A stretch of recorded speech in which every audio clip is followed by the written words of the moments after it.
Swayam Prabha. Digital India. Educated India.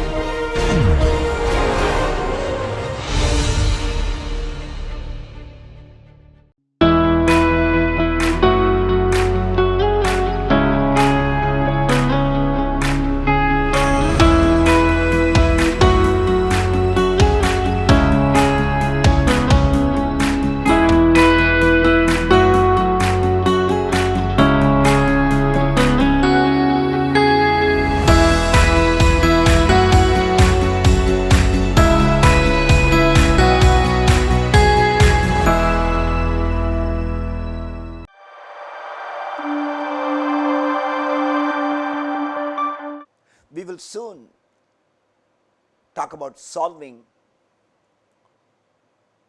least square problems using randomized linear algebra. Please understand, we talked about measure concentration, we talked about dimension reduction using probabilistic technique, essentially using random projection. Then we talked about randomized algorithms in linear algebra, where we concentrated on multiplying matrix by a vector, matrix by matrix. We also specialized on getting sketch of a matrix. There are lots and lots of results on randomized algorithms in linear algebra, SVD calculation, then applying it to special class of matrices, Nystrom's method for symmetric positive definite matrices, and so on.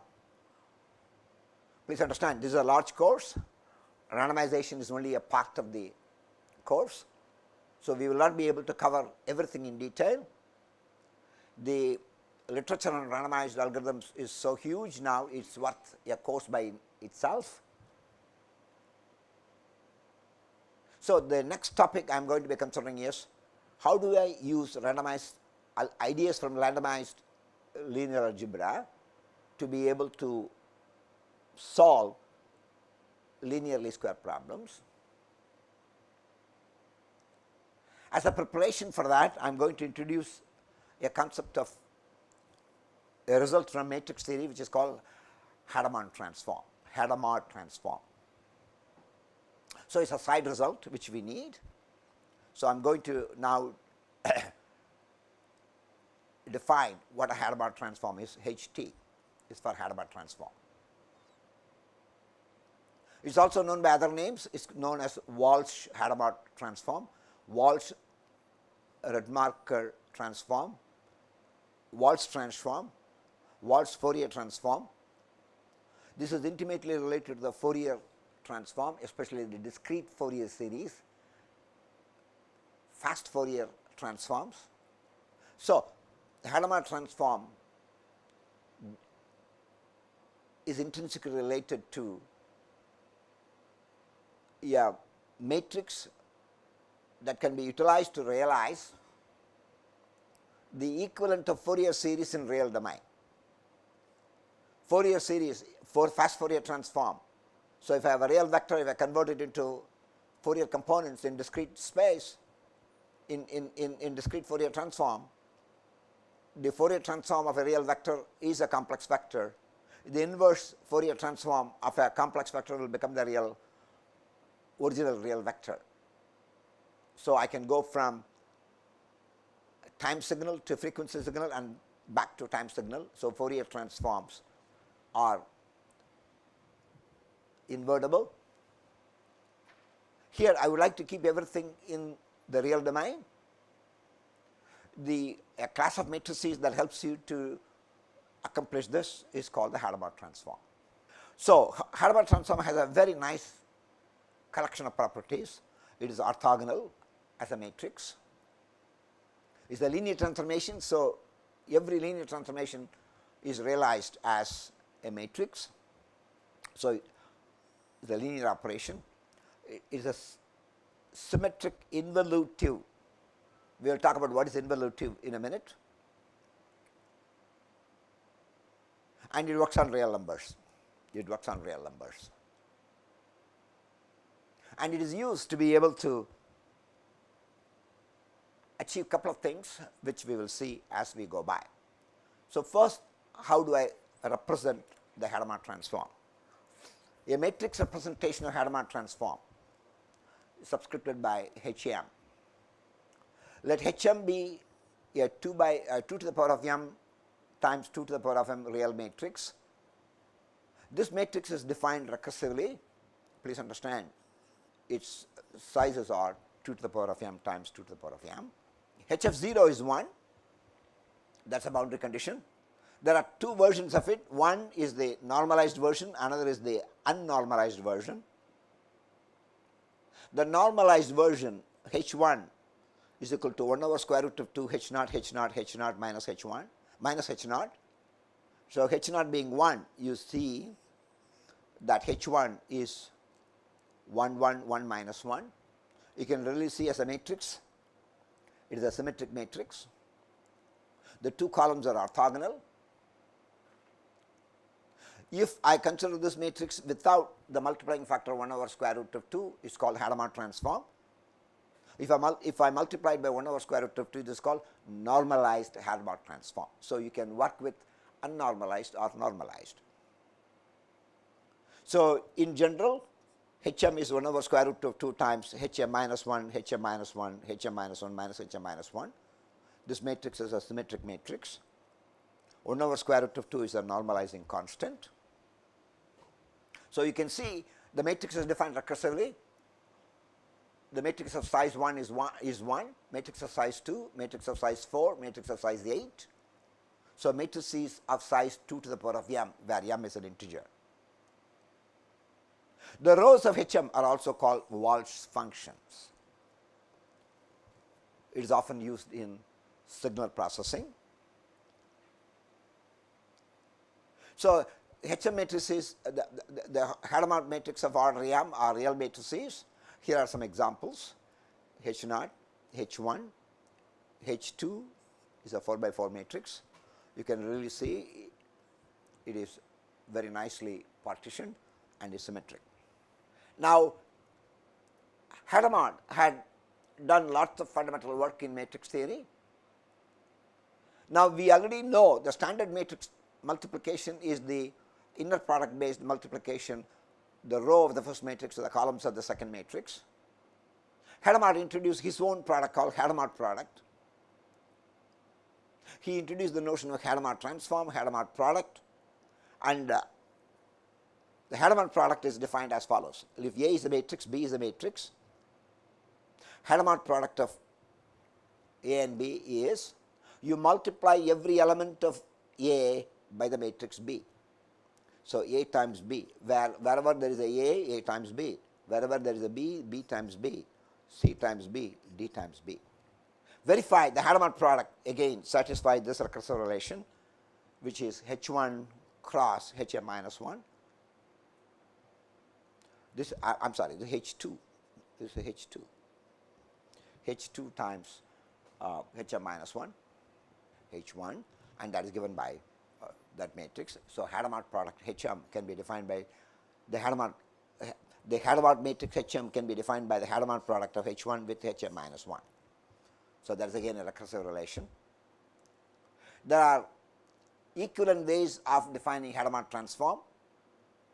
If you consider the elements of the Hadamard matrix of order m and denote it by H of k subscript n, where both n and k vary from 0 to 2 to the power of m minus 1. What is that we do? Another equivalent way, express k and m as binary integers, express k and n, I am sorry, express k and n as binary integers. So, k is a binary integer, n is a binary integer. What is k and n? K and n are elements at the intersection of the kth row and the nth column. You compute the binary expansion for k and n. Ki's are the binary digits of k, ni's are the binary digits of n. It's a good exercise for you to verify. You already know how to compute HM, the Hadamard matrix of order M recursively. Now I am giving you a new definition. Verify that H of the kth element of the product is 1 over 2 to the power of m by 2 minus 1 to the power m minus 1 to the power summation of the product of ni ki I is equal to 1 to m. Please understand, ni's are integers, ki's are integers, is the sum of the product of integers relating to the binary expansion. Ni's are zeros and ones, ki's are zeros and ones. The product of ni ki is also 0 and 1. So if I am trying to add the products of zeros and ones, the ones survive, zeros do not. So the total number of ones in here, minus 1 to the power, minus 1 to the power any integer is either plus 1 or minus 1. It will be plus 1 if the index is even, it will be index is minus 1. If the index is minus 1. And this is the normalizing constant that you will get when you open it up. So this is another very nice, interesting property of the elements of the Hadamard transform of order M. You may wonder, why am I doing this? We are going to soon see Hadamard transform play a very fundamental role in the design of randomized algorithms for solving least square problems. So I am just trying to prepare you with the introduction to Hadamard transform right now. H of m transforms the x in R2 to the power of m to y in R2 to the power of m. Please understand, this is the matrix of size 2 to the power of m times 2 to the power of m. This is the vector of size 2 to the power of m by 1. So this is the vector of size 2 to the power of m by 1, and that's exactly what is being said. So Hadamard transform is a real matrix, and this transformation, y is the transform of x, and y is called Wall's spectrum, just like the Fourier spectrum, the Fourier components. So that's why it's called Wall's Fourier series, Wall's transform, Wall's Hadamard transform. Several people have contributed to this, so in honor of their contributions, it is attributed to several of these authors. Now I am going to give you an example. If x is a 0, 1 vector belonging to R8, m is 3, then y is h 3 times this, you can verify that this is the output vector. In general, if you want to be able to multiply a matrix with a vector, please understand, if you want to multiply a matrix with a vector, I have to do n inner products. Each inner product takes 2n, while any matrix vector product is going to take yn square. By exploiting the patterns in hm times x, I can show that I can multiply the vector with a matrix much more faster, just like as we do in fast Fourier transform. So to be able to exploit that, I am going to assume m is 3, h3 is equal to 1 over square root 2 times h2 minus h2. X is a vector of size 2 to the power of 3. 2 to the power of 3 vector can be broken into 2 pieces 4 by 4.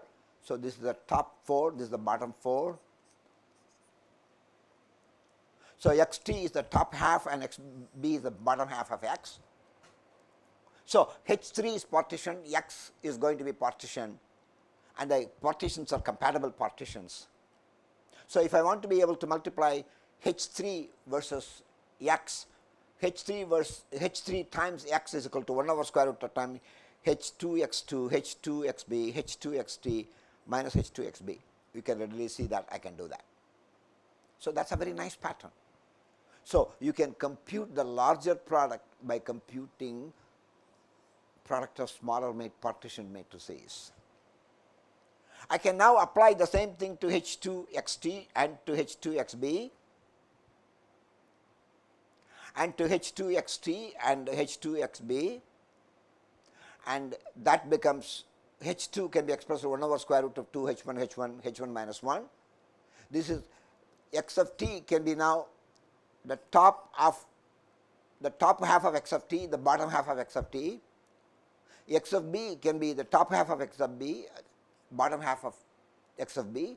So t t t b b t b b b. So x2 h of t is given by this. H2 xb is given by this.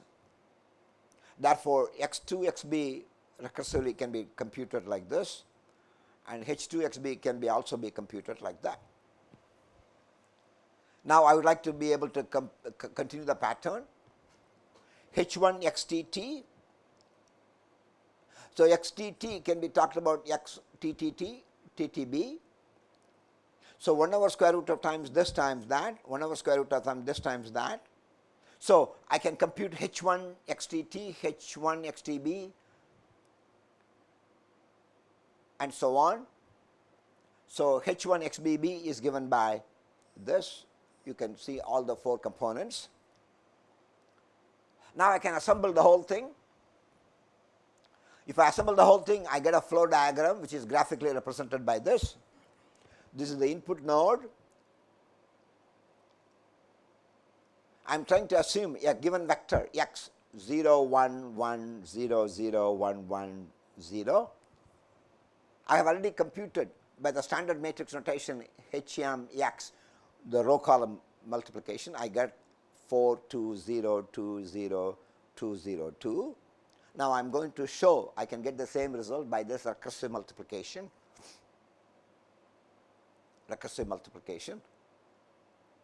So look at this now. 0 to 3, 4 to 7.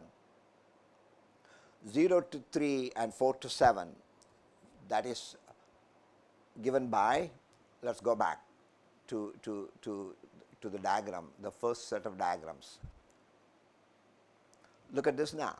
H3 of x is H2 of xt, H2 of xb.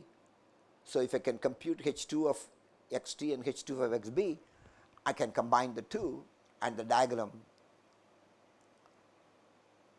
goes like this. And I am talking about the signs. So at each node I am combining 2. At each node I am combining 2, the sums of that. And here the plus and minus comes from here. Then I am applying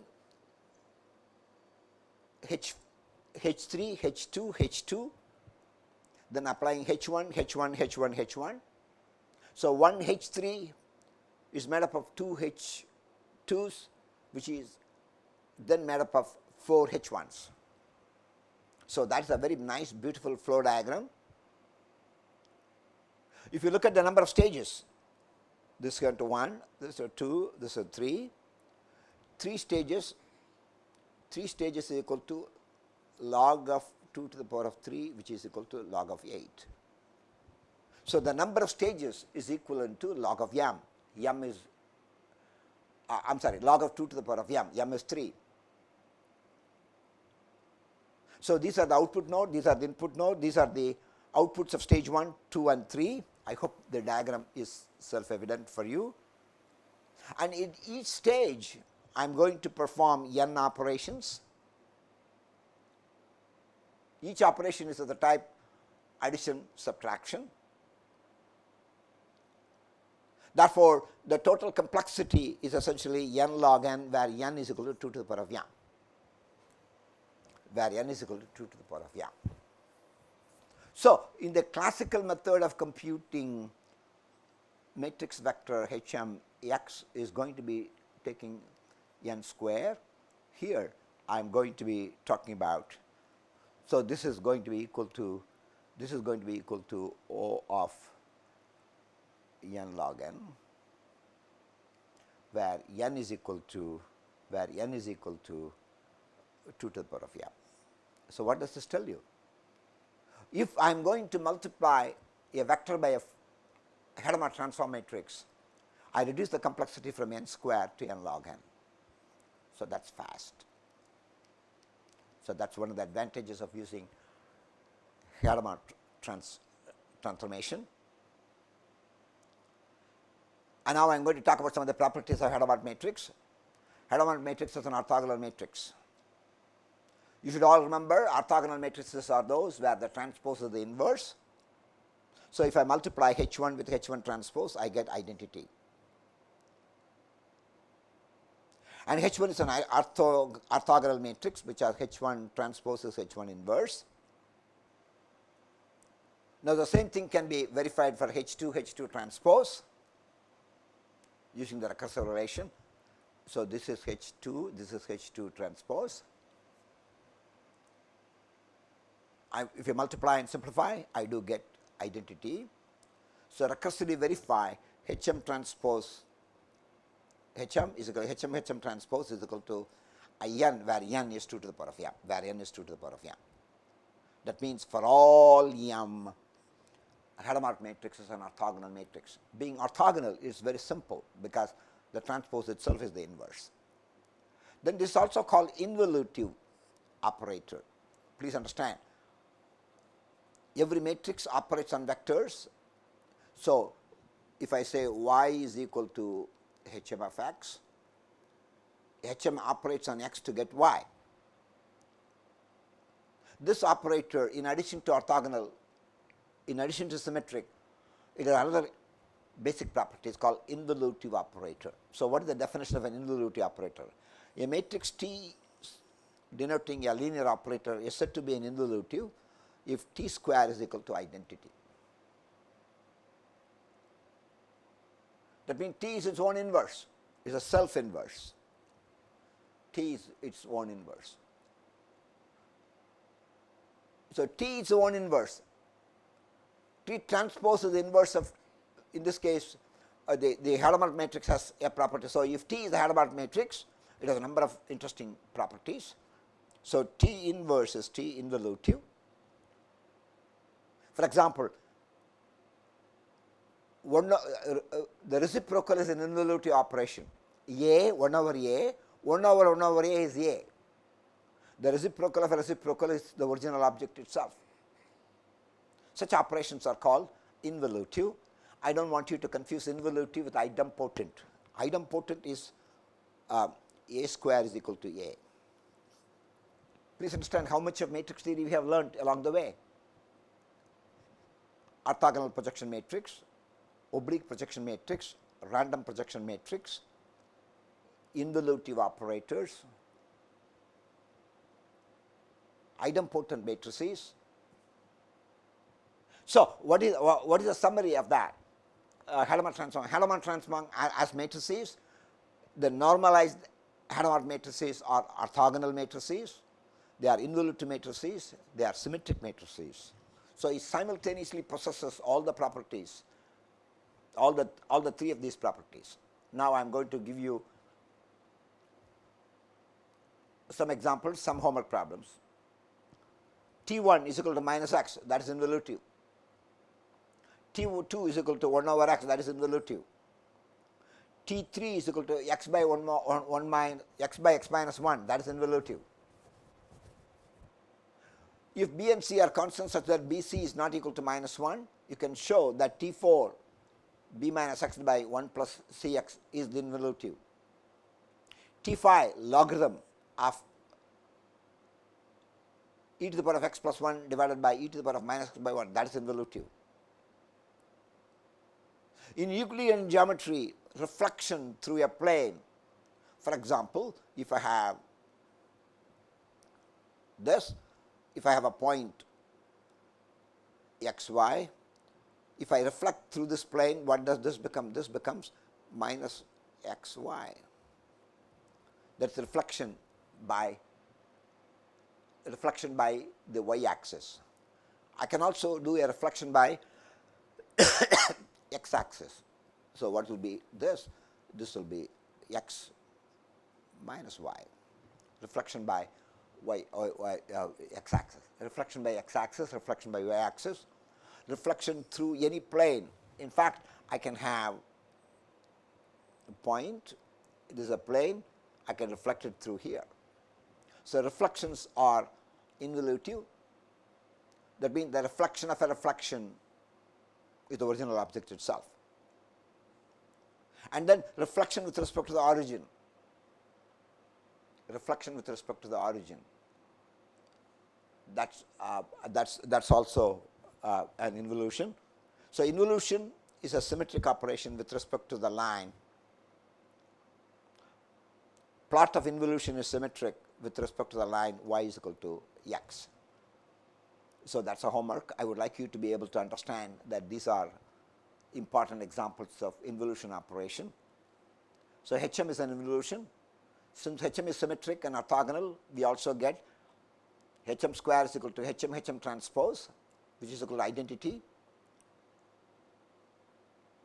Look at this now. HM transpose is equal to HM square is equal to HM transpose because of identity. So what is this? This is equal to HM times HM. So from here to here to here because of symmetry. Because it's orthogonal, it is this. So symmetry and orthogonality together imply, in this case, it's an involution.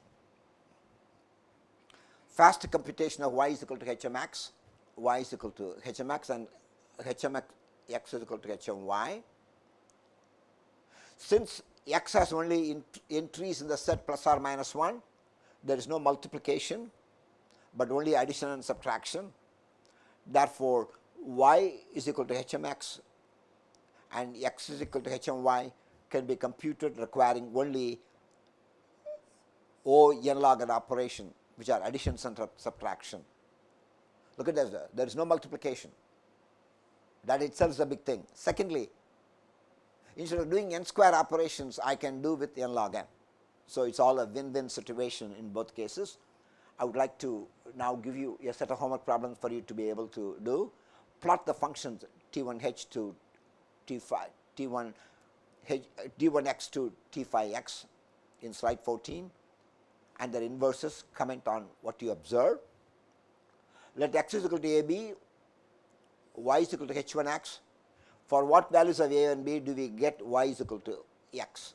Please understand, if y is equal to h, that means what is it I am looking for? X is equal to h1 x. That means x must be an eigenvector of h corresponding to the eigenvalue 1. So essentially I am trying to ask you to find the eigenvalues and eigenvectors of h1, and can you generalize that to the general case of vectors of size 2 to the power of m using the properties of hm. Again, I would like to re-emphasize that. Find the eigenvalues and eigenvectors of h1, h2, h3. Can you generalize it? Compute the determinant of hm for m is equal to 1, 2, 3 and then generalize it. Now t is equal, let t be a orthogonal operator which is given by cosine theta minus sine theta cosine theta. Check t is orthogonal but not involutive. Orthogonal means what? T transpose is equal to identity. Involutive means what? T square is equal to identity. But t is not symmetric in here. That's the reason why that is not all good. So I would like you to be able to do these problems and understand the properties of Hadamard matrices. So in summary, what is that we have done? We have introduced the notion of what's called Hadamard transform. Is a class of 0, 1 is a class of -1 plus 1 matrices. They are intrinsically definable recursively. It can be defined only by powers of 2. They have a nice property, namely they are orthogonal, they are symmetric, they are involutive. Matrix vector computation using these matrices instead of does not require any multiplication. It requires only addition and subtraction. And even here, the total number of operations is going to be much less than n square. It only takes n log n.